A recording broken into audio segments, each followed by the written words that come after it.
दिल्ली की आप सरकार संजीवनी और महिला सम्मान योजना के तहत रजिस्ट्रेशन करा रही है, लेकिन अधिकारियों ने साफ कह दिया है कि ऐसी कोई योजना लागू नहीं है और सभी रजिस्ट्रेशन फ्रॉड हैं। सूत्रों के मुताबिक 3000 कैंप्स में संजीवनी योजना के लिए 1.5 लाख और महिला सम्मान योजना के लिए 12 लाख महिलाओं ने रजिस्ट्रेशन कराया है। इधर अधिकारियों ने विज्ञापन के जरिए लोगों से कहा है कि वे अपनी निजी जानकारी साझा न करें। सीएम आतिशी ने कल आनंद विहार से अप्सरा बॉर्डर के बीच सिग्नल फ्री परियोजना का उद्घाटन किया। पीडब्ल्यूडी का अनुमान है कि कॉरिडोर पर रोजाना 1.5 लाख के करीब वाहन सफर करेंगे। इससे उनके 11.07 मिनट बचेंगे। साथ ही 1.50 लाख टन के करीब कार्बन डाइऑक्साइड का उत्सर्जन भी कम होगा। अनुमान के अनुसार सालाना 16.57 लाख लीटर ईंधन की खपत भी कम होगी। मणिपुर हाई कोर्ट के पूर्व चीफ जस्टिस सिद्धार्थ मृदुल ने कहा है कि अगर राज्य की स्थिति को तुरंत नियंत्रित नहीं किया गया तो यहाँ कुछ नहीं बचेगा। उन्होंने कहा, मणिपुर को अदृश्य ताकतें जला रही हैं और यहाँ हिंसा को बढ़ावा दे रही हैं। हर बार जब स्थिति सामान्य होने लगती है तो अचानक नई हिंसा की लहर आ जाती है। इससे मुझे विश्वास हो गया है कि इसके पीछे कुछ ताकतें हैं। ये ताकतें बाहरी और स्थानीय दोनों हो सकती हैं।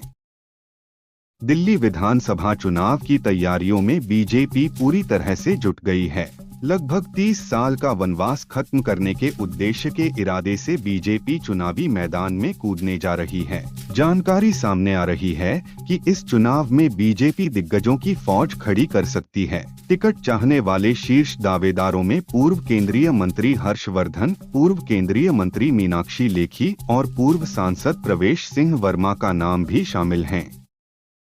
उत्तर प्रदेश के पीलीभीत में 3 खालिस्तानी आतंकियों को पुलिस ने ढेर कर दिया था।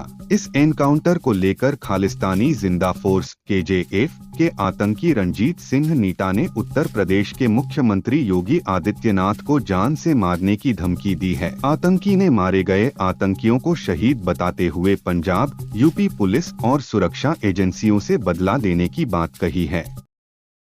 दिल्ली की सीएम आतिशी ने महिला सम्मान और संजीवनी योजना को लेकर महिला कल्याण विभाग के अधिकारियों द्वारा निकाले गए नोटिस पर जवाब दिया है।